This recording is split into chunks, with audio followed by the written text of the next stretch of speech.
नमस्कार दोस्तों, मैं दीपक शर्मा अंग्रेज आपका स्वागत करता हूं द लीगल चैम्बर में। अब दोस्तों, आज हम बात करने वाले हैं ऑनरेबल सुप्रीम कोर्ट की एक काफी बड़ी जजमेंट के बारे में। जी हां, हम बात करेंगे एक ऐसी कंडीशन या जिसे आप लोग शर्त बोले, एक सिचुएशन बोले, जो अगर आपने कोर्ट में साबित कर दी तो ऐसी कंडीशन में आपको पूरा केस लड़ने की कोई भी जरूरत नहीं पड़ेगी। जी हां दोस्तों, ऑनरेबल सुप्रीम कोर्ट ने जजमेंट में बोला है कि ऐसी कंडीशन में अगर जो जजमेंट में शर्त बताई गई है सामने वाली पार्टी अपनी वो शर्त पूरा कर देती है तो कोर्ट केस लड़ने की कोई आवश्यकता नहीं है, सीधा केस को खत्म कर दिया जाए। यानी कि जो दावा कोर्ट में प्रस्तुत किया गया है उसको खारिज कर दिया जाएगा।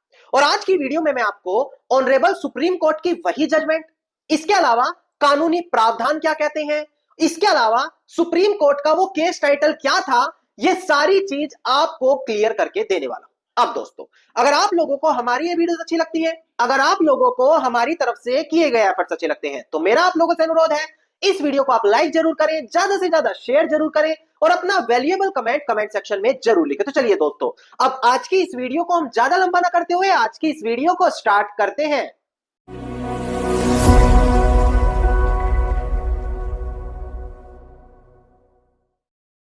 अब दोस्तों, सबसे पहले वीडियो की स्टार्टिंग में हम बात करें सीपीसी, यानी कि जिसे आप सरल हिंदी भाषा में कोड ऑफ सिविल प्रोसीजर कहते हैं। अब देखिए दोस्तों, कोर्ट में कोई भी सिविल वाद अगर प्रस्तुत किया जाएगा, जी हां, हम बात कर रहे हैं दीवानी अदालत में अगर कोर्ट में कोई दावा डाला जाएगा तो हर प्रकार की राहत, हर प्रकार का प्रोसेस, हर प्रकार की प्रक्रिया इसी सीपीसी में दी गई है।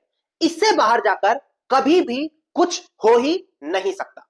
अगर आप इस सीपीसी के ऑर्डर 7 रूल 11 के अंदर देखें तो कुछ ऐसी कंडीशन या जिसे आप लोग शर्त बोले वो लिखी गई है जिसके तहत केस को शुरुआत में ही खत्म कर दिया जाता है। वहां पर कोर्ट केस लड़ना नहीं पड़ता, एक व्यक्ति को अपने आप को सही साबित करने के लिए सालों साल कोर्ट में नहीं फंसा रहना पड़ता। अब वो शर्त क्या क्या है मैं आपको ऊपरी तरीके से बता दूं, उसी से जुड़ी हुई सुप्रीम कोर्ट की जो लेटेस्ट जजमेंट है वो भी मैं यहां पर आपको क्लियर करूंगा। देखिए, ऑर्डर 7 रूल 11 कुछ मुख्य चीजें बात करता है जिसमें से 4 चीजें हम आज बात करेंगे। सबसे पहले, जो भी दावा कोर्ट में प्रस्तुत किया जाएगा वादी को उसमें कॉज ऑफ एक्शन लिखना अनिवार्य है। इसके अलावा जब वो वादी कोर्ट में अपना वाद प्रस्तुत करता है तो जिस भी चीज की वो वैल्यूएशन बता रहा है, जिसका क्लेम वो कर रहा है, उसकी प्रॉपर वैल्यूएशन दावे में देनी पड़ती है। तीसरी कंडीशन, अगर जो वैल्यूएशन आपने कोर्ट में बताई है उस पर प्रॉपर स्टैंप देनी अनिवार्य है। और लास्ट कंडीशन कि अगर आपने जो वाद प्रस्तुत किया है वो किसी कानून के तहत बाढ़ है, बाढ़ मतलब कि आप वहां पर राहत नहीं पा सकते, ऐसा कोई कानून कहता है, तो आप फिर वहां पर केस की सुनवाई नहीं कर सकते। ये जो चारों कंडीशन मैंने आपको बताई, इनमें से कोई भी एक कंडीशन आपको अपने दावे में ढूंढकर निकालनी है। वो दावा आप सीधा ऑर्डर 7 रूल 11 की एप्लीकेशन कोर्ट में लगाकर खारिज करवा देंगे ना। लोगों को लगता है कि इसके लिए भी सालों साल लग जाते हैं। ध्यान से सुने, अगर आपका एडवोकेट अनुभवी है, प्रॉपर ड्राफ्टिंग और आर्ग्यूमेंटेशन जानते हैं, तो मात्र 2 से 3 महीने में आपके पक्ष में कोर्ट कोई राहत लाकर दे देंगे। यानी कि बिना केस लड़े ही आप एक शर्त पूरी करके जो भी आपके दावे से जुड़ी हुई है अपने पक्ष में कोर्ट का आदेश ले लेंगे। वहां पर कोर्ट क्या करेगा, सामने वाले व्यक्ति का दावा ही खारिज कर देगा ना।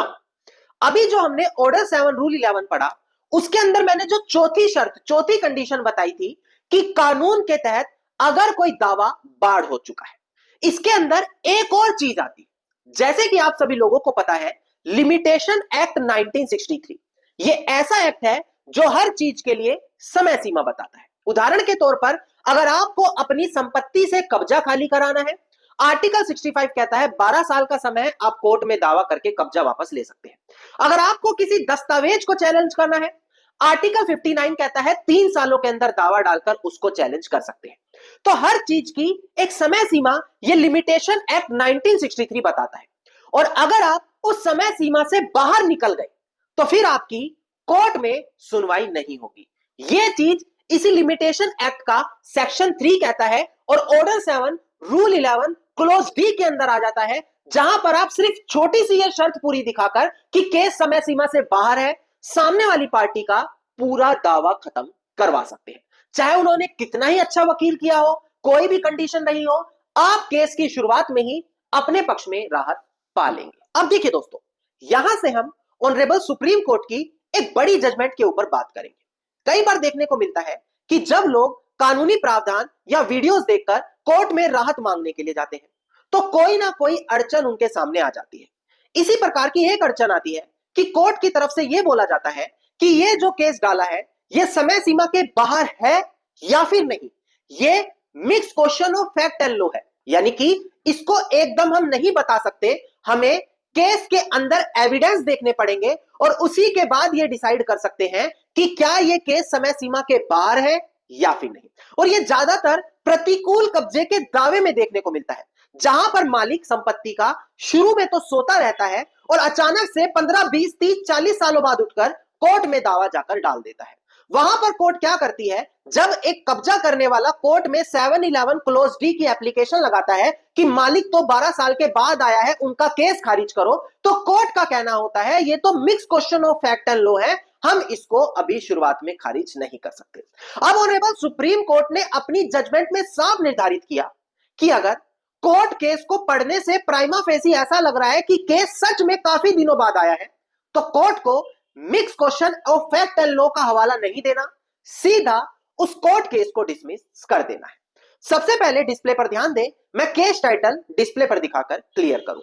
देखिएगा दोस्तों, डिस्प्ले पर केस टाइटल है श्री मुकुंद भवन ट्रस्ट एंड अदर्स, जो यहां पर अपीलियंट है, वर्सेस श्रीमद छत्रपति उद्यान राजे, जो यहां पर रिस्पोंडेंट है। डेट ऑफ जजमेंट है इसकी 20 दिसंबर साल 2024। तो इससे आप अंदाजा लगा सकते हैं मात्र 1.5 से 2 महीने पुरानी हमारी ये जजमेंट है, यानी कि लेटेस्ट जजमेंट ही आप लोगों के लिए लेकर आए।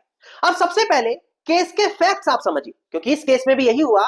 कोर्ट में दावा डाला है, व्यक्ति कह रहा है मैं संपत्ति का मालिक हूं, पर समय सीमा निकल गई और उसके बाद चालाकी से कोर्ट में दावा डाल रहा है। अब देखिए केस में आखिरकार हुआ क्या। अब दोस्तों, प्रेजेंट केस में एक व्यक्ति कोर्ट में आकर दावा डालता है। उसका कहना है कि जो महान छत्रपति शिवाजी थे उनका ये वंशज है और महाराष्ट्र के अंदर उसकी बहुत सारी जमीनें हैं, जहां पर उसका मालिकाना हक घोषित किया जाए और उसको कब्जा भी दिया जाए। इसी चीज के चलते suit for declaration and possession डाला गया ना। सामने वाली पार्टी का यह कहना है कि यह व्यक्ति काफी समय के बाद कोर्ट में अपना दावा लेकर आया है, इसीलिए इस दावे को कोर्ट में स्वीकार नहीं किया जाना चाहिए। और सामने वाली पार्टी ने ऑर्डर 7 रूल 11 क्लोज डी का रेफरेंस देकर इस केस को डिसमिस करने की मांग करी। पर वही जो हमेशा होता है, ट्रायल कोर्ट ने कहा कि हम ये दावा डिसमिस नहीं कर सकते, क्योंकि केस समय सीमा के बाहर है या नहीं, ये mix question of fact and law है और ऐसी कंडीशन में हम ये चीज अभी डिसाइड नहीं कर सकते। तो यहां पर एग्री पार्टी आगे अपील करती हुई ऑनरेबल सुप्रीम कोर्ट का दरवाजा खटखटाती है।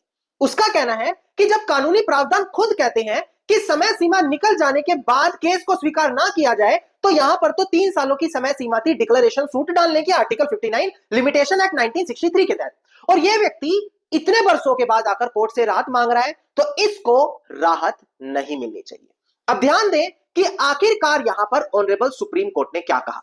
देखिएगा दोस्तों डिस्प्ले पर, यहां पर honourable justice J B Pardiwala and honourable justice R Madhavan की बेंच की तरफ से कहा गया। देखिए, जहां पर दावे में यानी कि प्लेंट में यह साफ दिखता है कि जो सूट है, दावा है, वो बार बाय लिमिटेशन है, काफी समय हो गया है, तो फिर कोर्ट को हेजिटेट नहीं करना चाहिए उस दावे को रिजेक्ट करने के लिए। मतलब कोर्ट को घबराना नहीं चाहिए कि कल को क्या होगा।